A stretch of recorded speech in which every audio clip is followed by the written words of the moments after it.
구약에서 찾은 회복과 소망의 그리스도, 오늘은 두 번째 시간으로 예레미야서에서 발견되는 회복과 소망의 예수님에 관한 메시지를 전하겠습니다. 우리 삶에서 이 소망, 희망이 참 중요하다라고 하는 것 여러분 많이 들어보셨을 것이고 또 경험하셨을 것 같습니다. 신경외과 분야의 세계 최고 권위를 인정받는 이 뉴욕 대학교 그 병원 프레드 앱스타인이라고 하는 박사님이 쓴 If I Get to Five라는 책이 있습니다. 한국어로 하면 내가 5살이 되면 이렇게 되는 책입니다. 하루는 이 병원 응급실에 나옴이라고 하는 한 여자아이가 4살짜리 여자아이가 실려옵니다. 의식을 잃은 채 혼수 상태로 실려왔습니다. 이 뇌 속에 있는 종양 때문에 그 동맥이 파열되어서 뇌출혈이 일어난 거죠. 여러분 한번 생각해 보십시오. 정말 끔찍한 일이죠. 4살짜리 아이가 그런 일이 일어났습니다. 그 당시 의학적으로는 도저히 살릴 가능성이 없다고 판단했지만 다행스럽게도 수술이 잘 되었습니다. 근데 더 놀라운 것, 아이가 의식을 회복했을 뿐만 아니라 아이의 눈에 생기가 넘쳐 흘렀고 매일매일 찾아오는 자기를 진찰하러 오는 그 앱스타인 박사에게 자신의 꿈을 이야기합니다. 선생님, 제가 5살 되면요 If I get to five, 줄넘기 하는 법 배울 거예요. 뒤로 하는 법도 배울 거예요. 해맑게 얘기를 합니다. 그리고 그 다음날 이 아이는 또 선생님, 제가 5살 되면요 저 2발 자전거 타는 법 배울 거예요. 그리고는 또 그 다음 날 그 꿈이 달라집니다. 선생님, 제가 5살 되면요 오빠처럼 만화책도 읽을 거예요. 글쎄요, 어쩌면 이 나오미 자신도 본능적으로 자신이 4살을 넘기기 어렵다고 생각했던 걸까요? 그렇지만 그런 극한 상황 속에서도 나오미는 절망하지 않고 자신의 이 희망, 매일매일 희망의 싹을 키우기 위해 몸부림칩니다. 여러분, 이 아이가 어떻게 되었을까요? 도저히 의학적으로는 불가능하다고 판단되었던 나오미가 정말 기적적으로 회복을 합니다. 건강을 회복하고 이 책이 처음 나올 때만 해도 2000년대 초반이었거든요. 그런데 그때 이미 성인이 되어 건강하게 살아가고 있는 것으로 그려졌습니다. 그러니 지금은 더 시간이 지나서 제가 확인할 수는 없지만 그 회복된 모습으로 살아가고 있겠죠.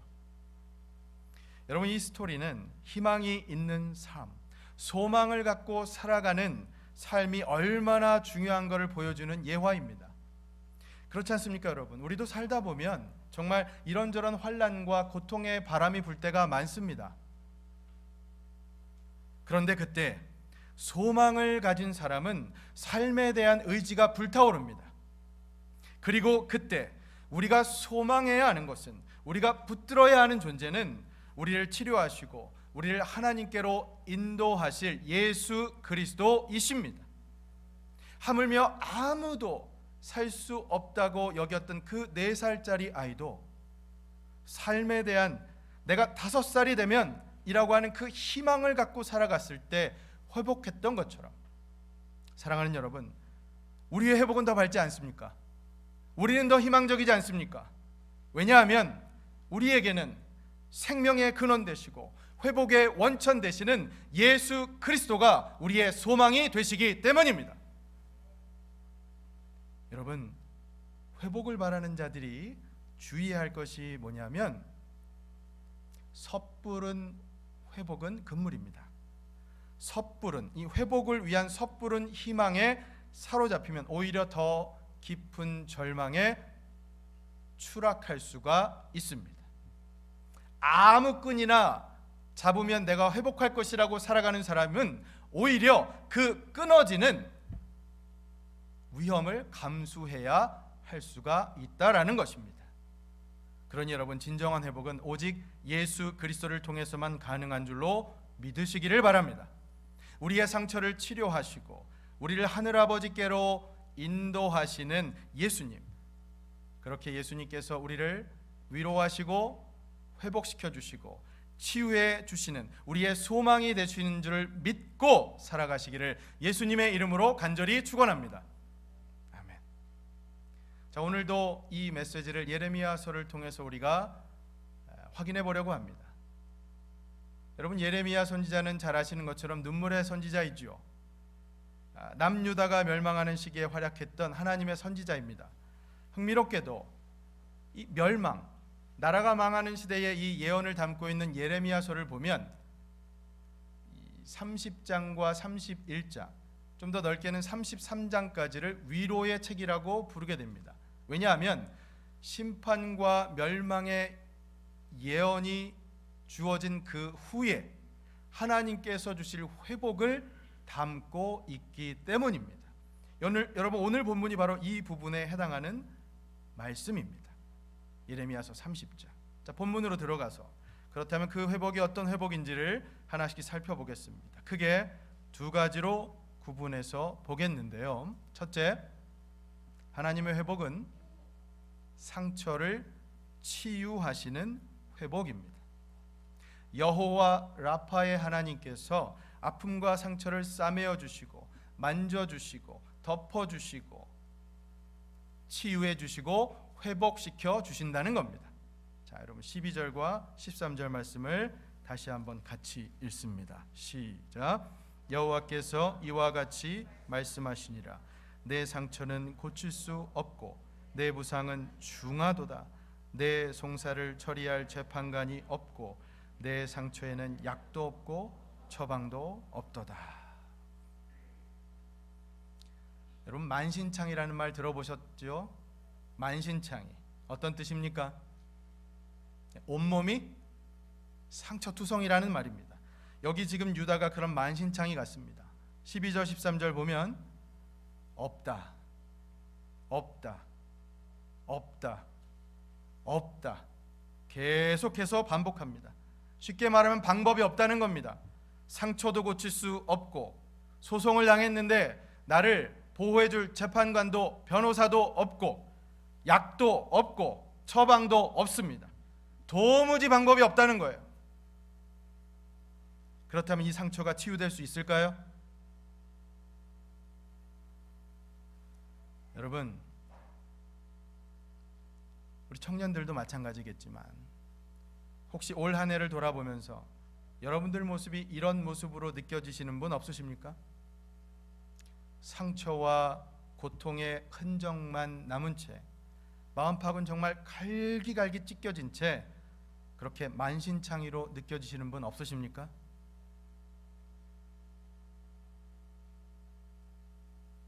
그렇다면 저는 오늘 말씀이 여러분들에게 위로가 되셨으면 좋겠습니다. 이 말씀이 회복과 치유의 말씀이 되셨으면 좋겠습니다. 여러분, 누가 우리를 치유할 수 있을까요? 누가 우리를 위로할 수 있을까요? 고린도후서 1장 3절 4절 이렇게 말씀합니다. 찬송하리로다. 그는 우리 주 예수 그리스도의 하나님이시요 자비의 아버지시요 모든 위로의 하나님이시며 우리의 모든 환난 중에서 우리를 위로하사 우리로 하여금 하나님께 받는 위로로서 모든 환난 중에 있는 자들을 능히 위로하게 하시는 이시로다. 아멘. 사랑하는 여러분, 우리가 아무리 만신창이가 된 상황일지라도 하나님께서는 우리를 위로하시고 회복시켜 주시고 치유해 주십니다. 여러분, 이것을 믿으십니까? 여러분, 이것을 믿으십니까? 저에게 의사분들이 많으신데요, 벤자민 프랭클린이라는 분이 이런 말을 했다고 합니다. 재밌는 말이에요. 치료는 하나님이 하시고 치료비는 의사가 받는다. No offense. 의사분들에게는 죄송한 표현이지만 이 말의 뜻은 근본적인 치료는 하나님의 역사라는 말입니다. 의사의 도움도 중요하지만 치료하시는 주체, 그 회복시키시는 분은 바로 하나님이시라는 것이죠. 그런데요, 이렇게 치유와 회복을 소망하면서 치유의 주체이신 우리가 하나님을 굳게 붙들면서, 저도 우리가 그렇게 하나님을 붙들면서도 저는 여러분들도 이걸 기억하시면 좋겠습니다. 여러분, 회복에는 고통이 따릅니다. 회복을 위해서는 고통의 시간이 따라올 수 있습니다. 흔한 표현으로 우리는 아픈 만큼 성숙해질 수 있습니다. 어떤 분들은 그러세요. 우리 육신에 난 상처는 그냥 자연스럽게 놔두면 자연 치유가 된다고 말이죠. 정말 그렇죠. 우리 몸 참 신비해요. 이 면역 시스템이 가동을 하면 상처가 시간이 지나면 자연적으로 치유가 됩니다. 하지만 여러분, 모든 상처가 다 자연 치유가 되는 게 아닙니다. 저절로 치유가 안 되는 중병이 있습니다. 중상이 있습니다. 지금도 그런 병으로 고통 가운데 계신 우리 성도님들도 실제로 계십니다. 그러나 이 중상, 중병, 그렇다면 이것을 치유하고 회복할 방법이 없을까요? 여러분, 그 중상, 중병 물론 쉽게 치유되고 회복되는 게 아닙니다. 말씀드린 것처럼 고통이 수반됩니다. 고통이라 불리는 회복의 시간이 필요합니다. 제 어린 시절 얘기를 제가 좀 잠깐 할게요. 아무래도 제가 좀 사내 아이다 보니까 좀 극성 맞았던 것 같습니다. 제가 한 번은 뛰어다니다가 정말 어린 시절인데 그 당시 제가 음료수로 사이다를 굉장히 좋아했던 것 같아요. 지금도 스프라이트를 좋아하는데, 근데 음료수로 그 당시만 해도 캔 음료가 없었어요. 병에 담겨 있는 이 사이다 갖고서 어떻게 뛰어다니다 넘어졌는데 그 병이 깨어져서 제 다리가 찢어졌습니다. 너무너무 아팠어요. 그 상처가 얼마나 고통스러웠는지 지금도 기억이 나는데, 그 제 기억으로는 이 다리에 지금도 흉터가 있는데 좀 몇십 방을 꼬맨 것으로 그렇게 기억을 했는데, 나중에 어머니 말씀은 그저 몇 반을 꼬맸다고 말씀하시더라고요. 저는 너무 힘들었어요. 고통스러웠어요. 그래서 처음에 그 상처를 고치겠다고, 낫겠다고 하면서 어떻게 했냐면, 여러분들 아시나 모르겠습니다. 젊으신 분들은 만병통치약이 있습니다. 한국에는 빨간 약이라는 거 아세요? 예. 그 뭐죠? 그 빨간 약 요오드액이잖아요. 그렇죠? 이 소독약. 그걸 처음에는 바르면서 낫게끔 하려고 했던 그게 제가 기억이 납니다. 참 어처구니가 없었죠. 정말 황당했습니다. 제가 그 아픈 다리가 낫는데 꽤 오랜 시간이 걸려 낫는다는 걸 그때 어린 시절에 깨닫게 되죠. 고통이 수반돼야 회복된다는 겁니다. 여러분, 하다못해 다리에 난 상처도 이렇게 회복하는 게 오래 걸립니다. 고통이 수반되는데, 여러분, 중한 상처는 어떻겠습니까? 더 힘든 고통이 따르겠죠. 여러분, 이처럼 회복에는 고통이 수반됩니다. 시간이 필요합니다. 그냥 편안하게 기다리면 자연적으로 치유되는 거, 그냥 한순간에 딱 하나님 회복시켜 주십시오라고 해서 우리가 치유되는 게 아니라는 거예요. 자, 14절 15절 말씀을 보십시오. 너를 사랑하던 자가 다 너를 잊고 찾지 아니하니 이는 내 악행이 많고 내 죄가 많기 때문에 나는 내 원수가 당할 고난을 내가 받게 하며 잔인한 징계를 내렸도다.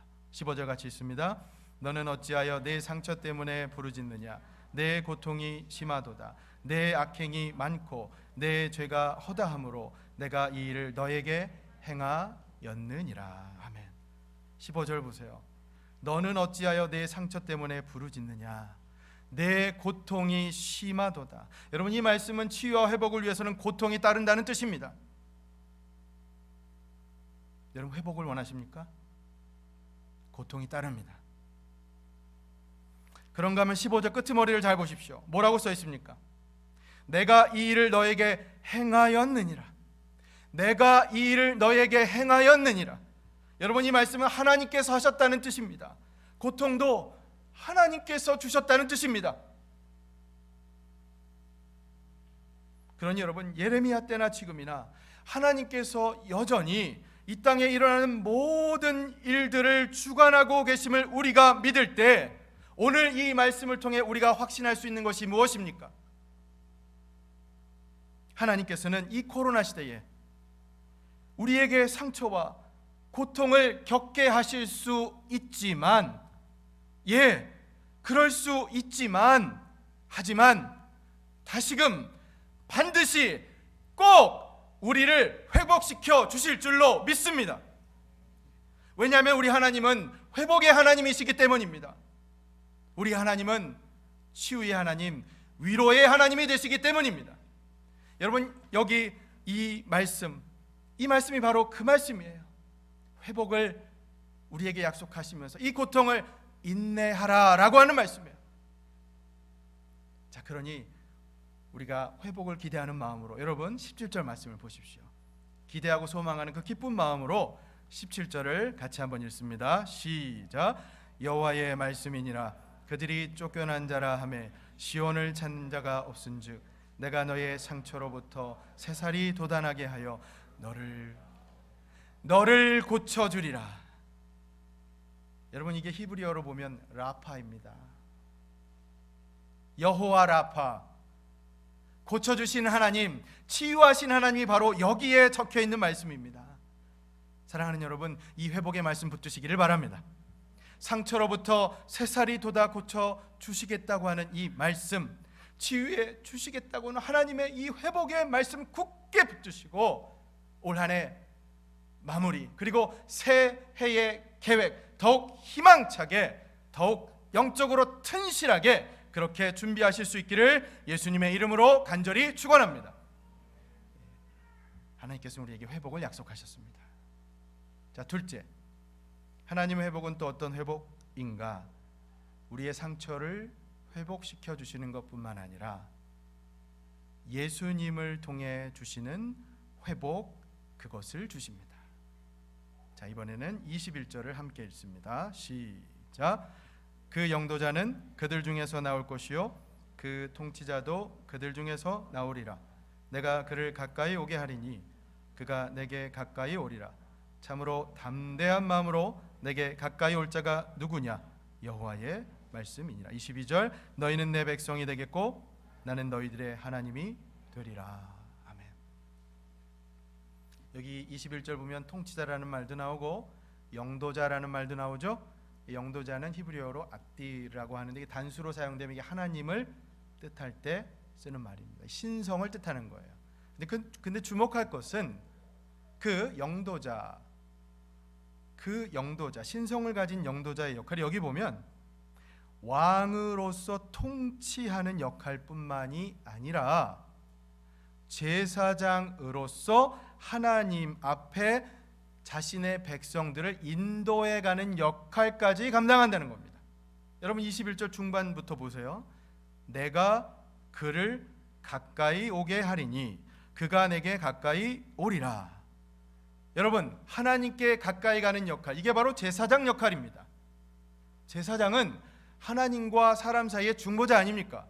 그러니까 우리에게 오시는 메시아, 즉 통치자, 영도자가 되시는 예수님께서는 자신이 하나님께 직접 나아가실 수 있을 뿐만 아니라 여러분과 저 하나님의 백성을 하나님 앞에 담대한 마음으로 나아갈 수 있도록 인도해 주신다는 것입니다. 사랑하는 여러분, 예수님 때문에 여러분과 제가 하나님께 담대히 나아가게 된 줄로 믿습니다. 히브리서 4장 16절, 우리가 잘 아는 말씀이죠. 그러므로 우리는 긍휼하심을 받고 때를 따라 돕는 은혜를 얻기 위하여 무엇입니까? 그 다음, 은혜의 보좌 앞에 담대히 나아갈 것이니라. 아멘. 여러분 기억하십시오. 예수님을 떠나서는 그 어떤 누구도 하나님과 연결될 수 없습니다. 그 어떤 회복도 기대할 수가 없습니다. 오직 예수님을 통해서만 하나님께 나아갈 수 있는 유일한 회복의 길이 열릴 수가 있습니다. 예수님 그 일을 위해 이 땅에 오신 겁니다. 그게 바로 성탄의 의미입니다, 여러분. 지난 주일, 오늘도 이제 마찬가지지만 여러분 지난 주일 내년도 달력 다 나눠드렸는데 받으셨습니까? 못 받으셨어요? 오늘 꼭 받아가시기를 바랍니다. 여러분 근데 그 달력 보면 그 보통 달력이 어떻게 돼 있냐면 그 1월부터 돼 있지 않고 이전 해의 마지막 12월까지 같이 붙어 있죠, 앞부분에. 그렇죠? 그래서 새 달력을 우리가 갖게 되면 묵은 달력은 그냥 내려버리고 이제 12월이지만 새 달력을 걸어 놓으시는 분도 계세요. 혹시 여러분 벌써 새로 받으신 달력 걸어 놓으신 분 계십니까?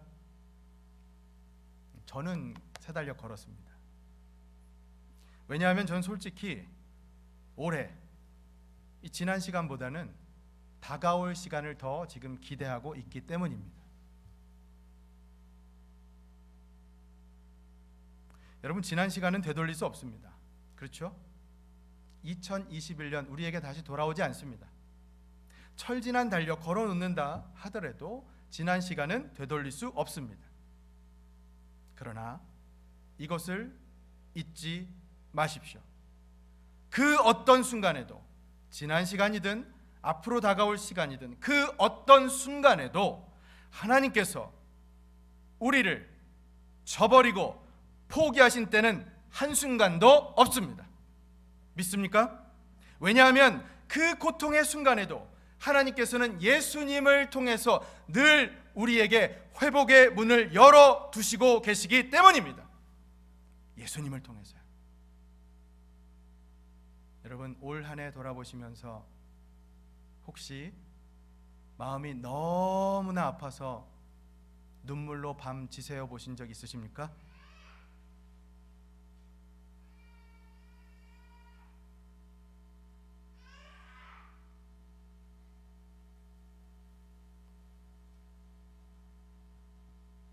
히브리서 5장 7절을 보면 우는 장면, 눈물이라고 하는 단어가 나옵니다. 예수님께서 우셨다고 말씀합니다. 이렇게 기록되어 있습니다. 그는 육체에 계실 때에 자기를 죽음에서 능히 구원하실 이에게 심한 통곡과 눈물로 간구와 소원을 올렸고. 여러분, 예수님께서 이 땅에 계셨을 때 우셨습니다. 왜요? 우리의 고통을 끌어안고 하나님 앞에서 눈물과 통곡으로 기도하셨습니다. 그런데 그건 지금도 마찬가지십니다.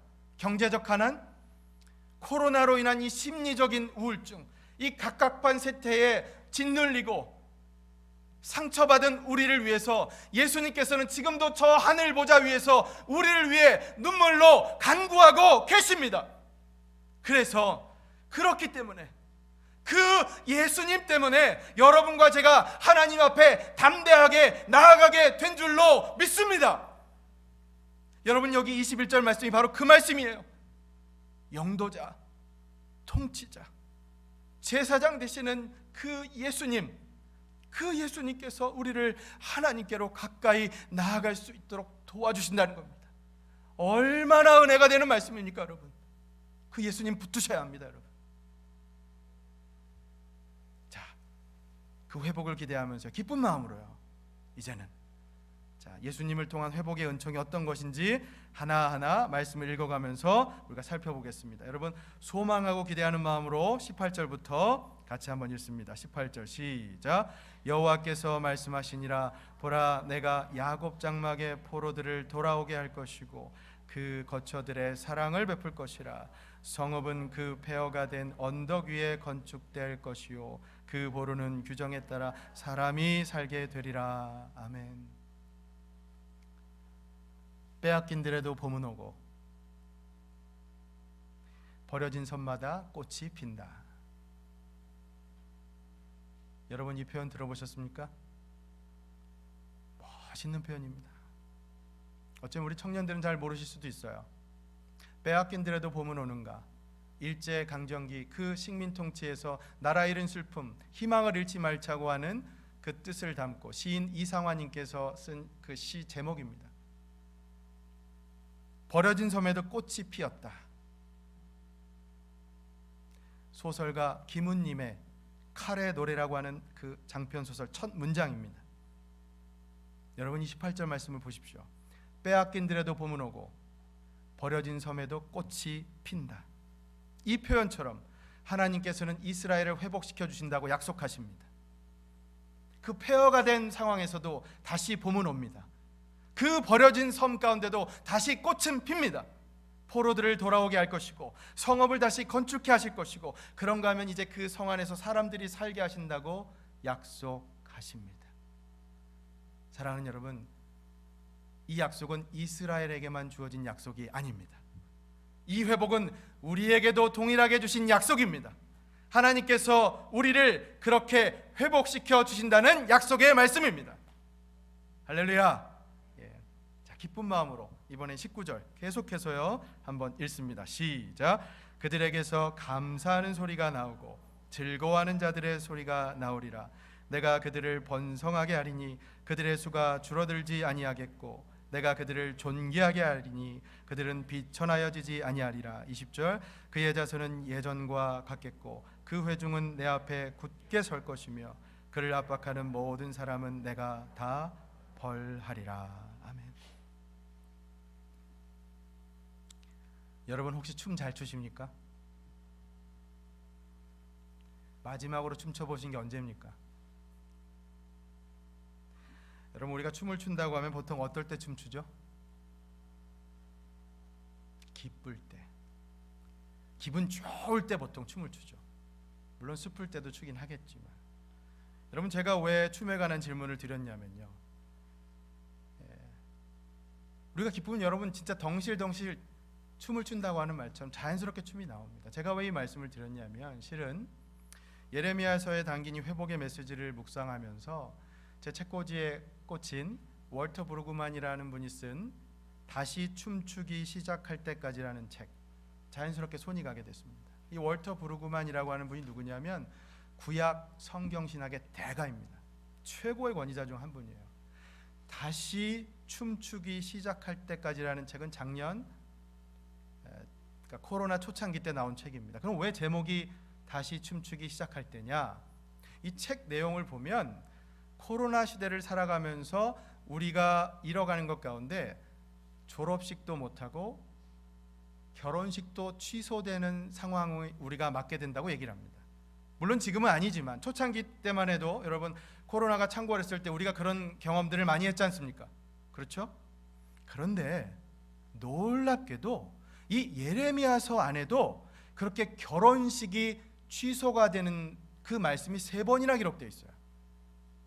전쟁통에, 나라가 망한 그 위기통에 결혼을 할 수 없는, 그래서 결혼을 취소하는 상황이 3번이나 기록되어 있어요. 예레미야서 7장, 16장, 25장. 제가 그 가운데 7장 34절을 한번 읽어보겠습니다. 그때에 내가 유다 성읍들과 예루살렘 거리에 기뻐하는 소리, 즐거워하는 소리, 신랑의 소리, 신부의 소리가 끊어지게 하리니 땅이 황폐하리라. 아멘. 여러분, 우리도 이렇게 졸업이 취소되고 결혼이 취소되는 상황을 경험하면서 지난 2년여를 지내왔습니다. 거리에서 기뻐하는 소리, 즐거워하는 소리가 사라지는 시대에서 살아왔습니다. 비록 예레미야 때와는 달리 지금은 물론 바이러스 때문에 그렇지만 말이죠. 그러나 여러분, 이 상황이 너무나 비슷하지 않습니까? 예레미야 때 이 상황과 말입니다. 온갖 즐거운 소리들이 지금 우리 일상에서 빼앗아지는 경험을 지금 우리가 해오고 있습니다. 그렇다면 우리에게 더 이상 희망이 없는 걸까요? 우리는 다시금 춤을 추며 살아가는 그때가 회복되지 않는 걸까요? 사랑하는 여러분, 예레미야의 메시지는 우리가 다시 춤출 시간이 회복된다는 것입니다. 우리가 다시 기뻐, 즐거워 하나님을 예배하는 때가 온다고 말씀하는 것입니다. 여러분, 이것을 믿으십니까? 30장 19절을 다시 한번 보십시오. 뭐라고 말씀합니까? 감사하는 소리가 회복되고 즐거워하는 소리가 회복된다고 말씀합니다. 여러분이 얼마나 놀라운 회복의 메시지입니까? 돌이켜보면 올 한 해 우리에게서 빼앗긴 것들이 바로 이 소리 아닙니까? 감사의 소리, 즐거워하는 소리, 기쁨의 소리, 지금 우리에게 회복되어야 할 소리들이 아닙니까? 그런데 이 소리가 우리에게 회복된다고 약속하고 계신 거예요. 그래서요, 이 월터 브루그만이라고 이분은 자기 책에서 곧 다시 춤추게 하소서라고 하는 바람을 담아서 기도시를 하나 거기에 적습니다. 예수님을 소망하는 아주 희망적인 시예요. 제가 그걸 좀 발췌해서 여러분께 좀 들려드리겠습니다. 우리는 지금 많은 것을 놓치고 있습니다. 손자 손녀의 졸업식, 조카의 결혼식, 미식축구의 4강전, 메이저리그의 개막, 온 교인이 모인 예배, 날마다 거리에서 사람들과 나누던 대화도 사라졌습니다. 바이러스는 우리에게 거대한 침묵을 강요합니다. 그러나 우리는 기다립니다. 절망 가운데, 최소한 깊은 실망 가운데 우리는 확실한 믿음 속에 기다립니다. 우리는 간절히 바라며 기다립니다. 우리는 주님을 기다립니다. 우리는 미래를 향하여 절망에 맞서 기다립니다. 생명의 하나님이신 주님이 죽음의 세력을 물리치실 것입니다. 우리는 기다리면서 다시 시작될 춤의 다음 동작을 연습합니다. 기다림은 오직 잠깐입니다. 잠시 잠깐입니다.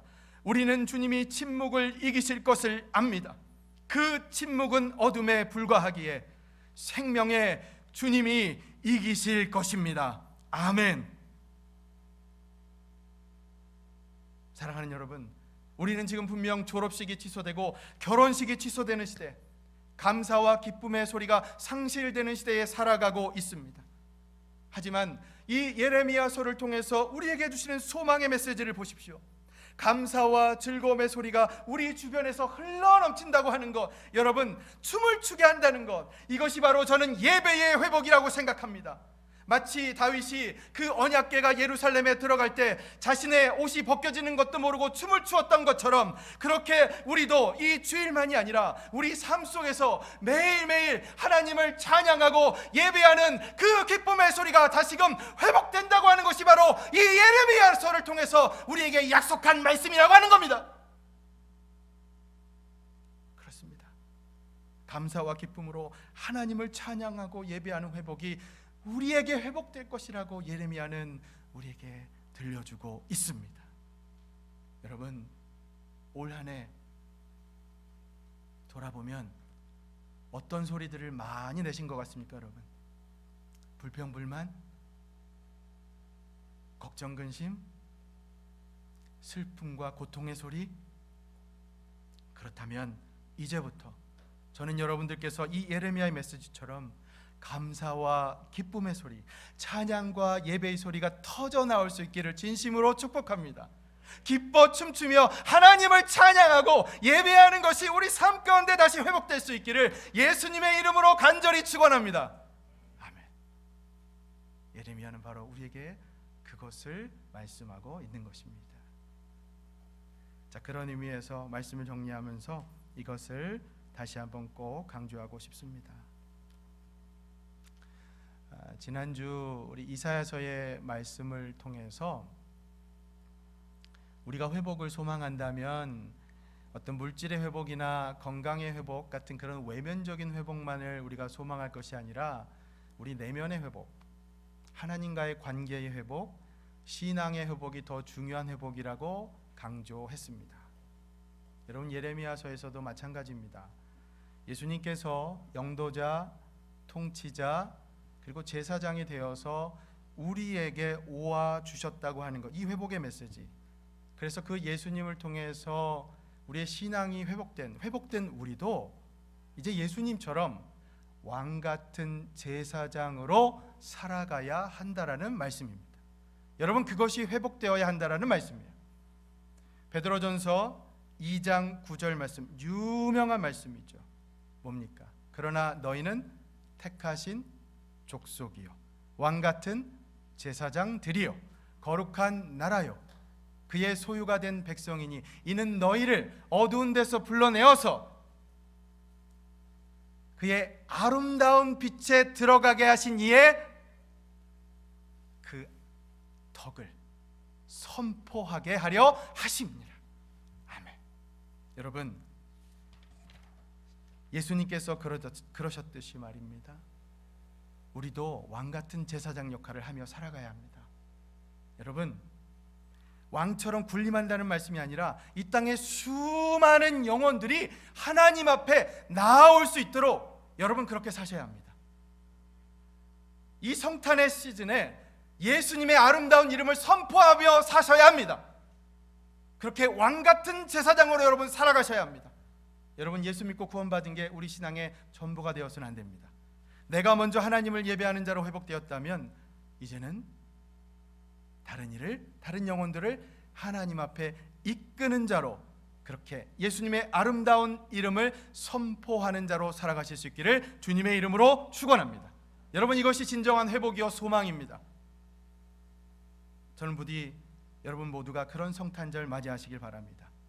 회복의 은총이 여러분의 상한 마음을 위로하고 치유하고 회복시켜주는 것뿐만이 아니라 더 나아가서 이제 여러분 모두가 예수님의 아름다운 이름을 선포하며 이 성탄 맞이하시기를 예수님의 이름으로 간절히 축원합니다. 아멘.